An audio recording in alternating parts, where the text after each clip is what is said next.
வணக்கம் வணக்கம் வணக்கம். ஜியோ பாலிட்டிக்ஸ் மீம்ஸ் 2வது எபிசோடுக்கு வந்திருக்கோம். ஸோ இந்த டைமும் ஒரு 10 மீம்ஸ் நம்ம எடுத்திருக்கோம். ஸோ நமக்கு கிடைச்ச முதல் முத்தான மீம்னா வந்து இந்த மீம் தான்.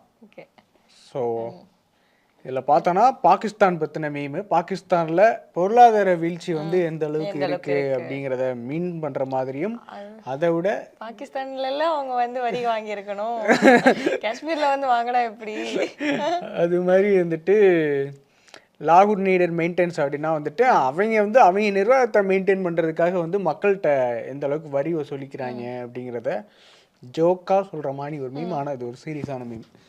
இந்தியாவை கனெக்ட் பண்ணி பார்க்கலாம்.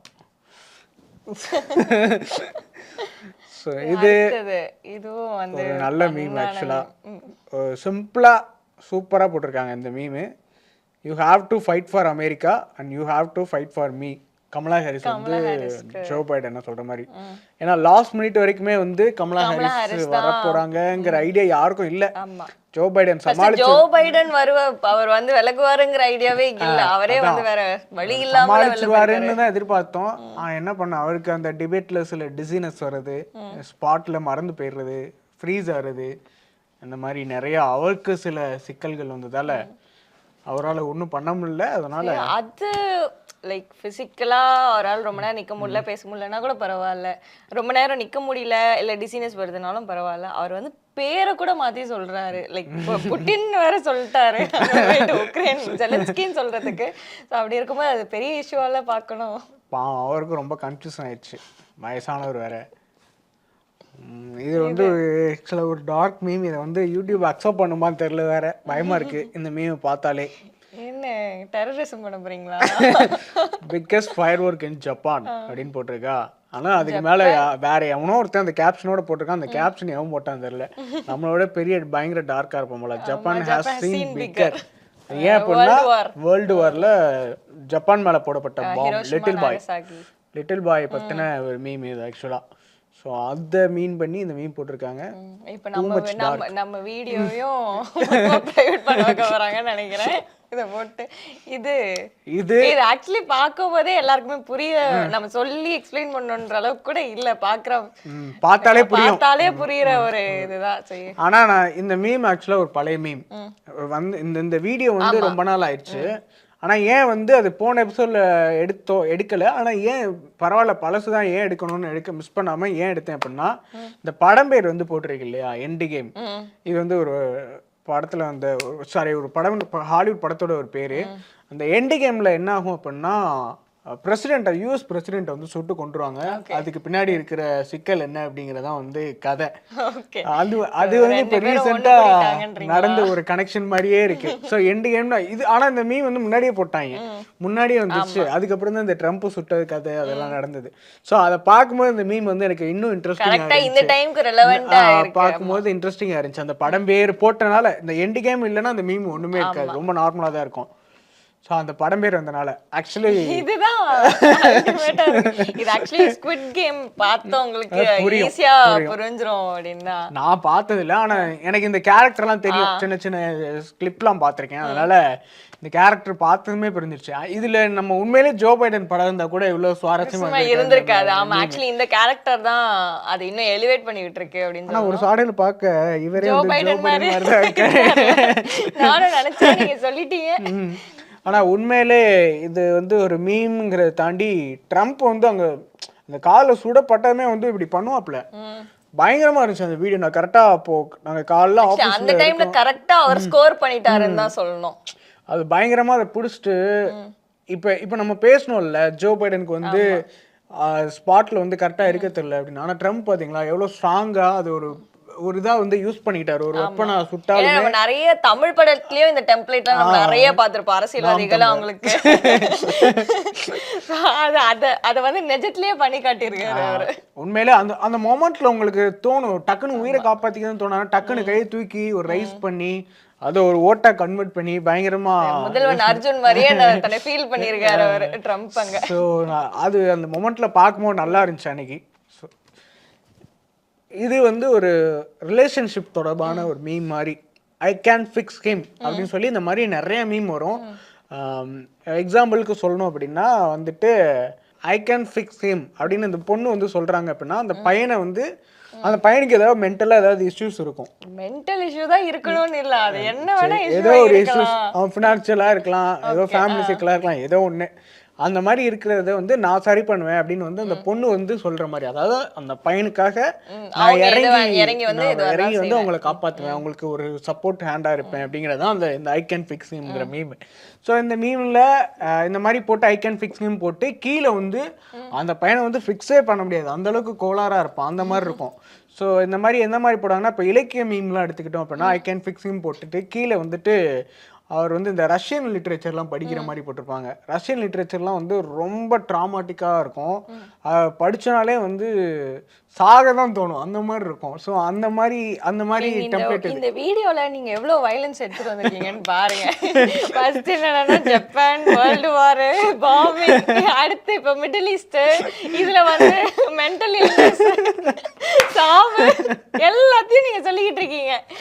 சரி ஓகே, அது மாதிரி தான் அந்த meme I can fix him போட்டுட்டு அவன் எந்த அளவுக்கு மென்டல் இஷ்யூஸாக இருப்பானோ அந்த மாதிரி மிடில் ஈஸ்டில் ஒருத்தனுக்கு ஒருத்தன் இல்லை எவ்வளோ சிக்கல் இருக்கு அப்படிங்கிறத மீன் பண்ணுற மாதிரி ஒரு மீம். ஏன் இந்த மிடில் ஈஸ்ட் என்ன பண்ணாலும் வந்து அதை சரி பண்ண முடியாத ஒரு சிக்கல்ல எத்தனை வருஷம் ஆனாலும் சரி பண்ண முடியாது அப்படிங்கிற அளவுக்கு ஒரு டெப்த்தான ஒரு இதை கொண்டு வர்றது. அதுவும் இந்த டைமில் இப்போ ஈரானில் நடந்த விஷயமா இருக்கட்டும், லெபனானில் நடந்ததாக இருக்கட்டும், காத்தால் நடந்ததாக இருக்கட்டும், ஸோ அந்த டைமை மீன் பண்ணுற மாதிரியான ஒரு மீம் இது. இது வந்து கொஞ்சம் ஃபாண்ட் சின்னதா இருக்கா? ஆமா, இல்ல இது ஆனா பார்க்க முடியுது. உக்ரைன் வந்து இப்பதான் ஃபர்ஸ்ட் டைம் ரஷ்யாவோட தாக்குதல்களை வந்து எதிர்கொண்டிருக்காங்க.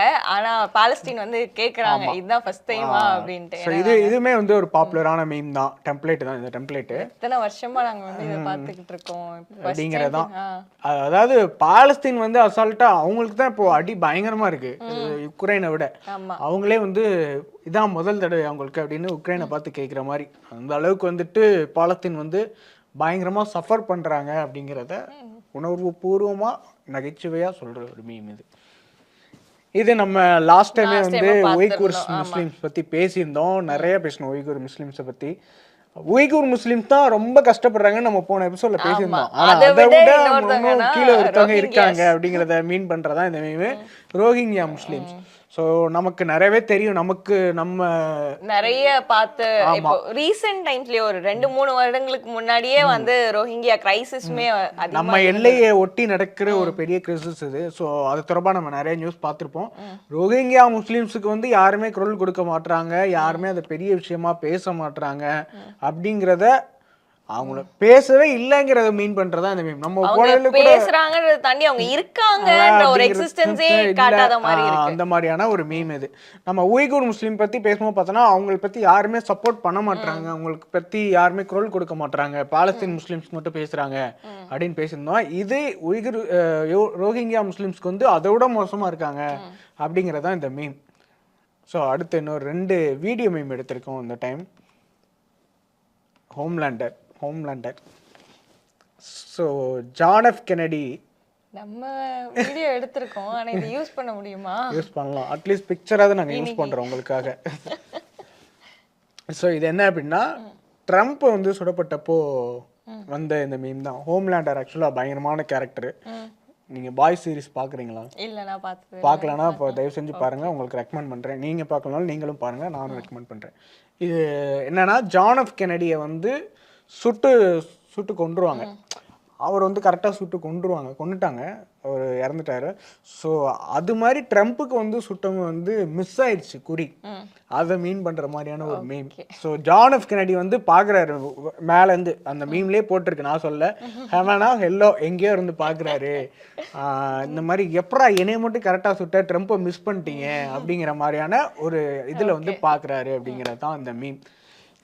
இது பயங்கரமான breaking bad reference meme. You know business, I know chemistry. மாதிரி இல்ல நீங்க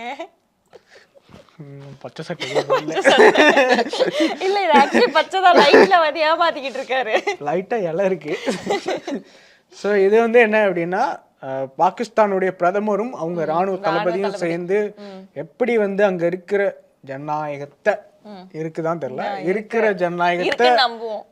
இருக்கிற ஜனநாயகத்தைன்னு வச்சுக்கலாம். இருக்கிற ஜனநாயகத்தை எப்படிலாம் கவுத்தி பவருக்கு வந்து அங்க இருக்கிற எதிர்க்கட்சியை முடக்குறாங்க அப்படிங்கறதான் மேட்டர். அந்த மீன் பண்றதா இந்த மீன். ஸோ இதுவுமே பார்த்தோன்னா ரீசன்ட் டைம்ஸில் பாகிஸ்தானில் நடக்கிற ஒரு பயங்கரமான இஷ்யூஸ் தான். ஸோ பாகிஸ்தானில் சொல்லப்போனால் இப்போ சைனாவோட இன்வால்மெண்ட்டுமே வந்து பாகிஸ்தானில் அதிகமாகிடுச்சு ரீசெண்ட் இயர்ஸில். பொலிட்டிக்கலாக முன்னெல்லாம் ட்ரேடில் தான் இருந்தது, இப்போ பொலிட்டிக்கலாகவும் பயங்கரமாக உள்ளே இறங்கிட்டாங்க. அதுவும் நமக்கு வேற எதிரியா. ஸோ அவங்க 2 பேரும் பார்ட்னர் கூட்டிட்டு ஜாலியாக இருக்காங்க. ஸோ அதனால் வந்து அங்கே நடக்கிற ஒரு இதை வந்து மீன் பண்ணுற ஒரு மீன் தான். ஸோ இன்னைக்கு இவ்வளோதான் மீம்ஸ் கிடைச்சதா? ஆமாம், இவ்வளோதான் கிடைச்சது. வாரம் வாரம் அவ்வளோதான் கிடைக்குது. நம்ம போடுற மீம் இல்லை, நம்ம போடுறேன்னா நான் போடுவேன், நீங்கள் ரொம்ப கோவப்படுவீங்க பார்த்துட்டு. இந்த வீடியோ ஃபுல்லாகவே ஒரு மார்க்கமாக தான் வச்சிருக்காரு ஆர்ஜி. சரி, இந்த வீடியோ போட்டதுக்கப்புறம் நம்ம இந்த வீடியோ இருக்கான்னு பார்ப்போம். எல்லா வைலன்ஸ், யூடியூப் வைலன்ஸ் எல்லாத்தையும் பண்ணியாச்சு. ஸோ இந்த மாதிரி வேற ஒரு மீம்ஸோட நம்ம அடுத்து சந்திக்கிறோம். நீங்க ஏதாவது இந்த மாதிரி மீம்ஸ் பார்த்தீங்கனாலும் கமெண்ட் கொஞ்சம் பண்ணுங்க, எங்களுக்கும் கொஞ்சம் ஹெல்ப்ஃபுல்லாக இருக்கும். அடுத்தது தேட வேண்டிய அவசியம் இருக்காது. தேங்க்யூ.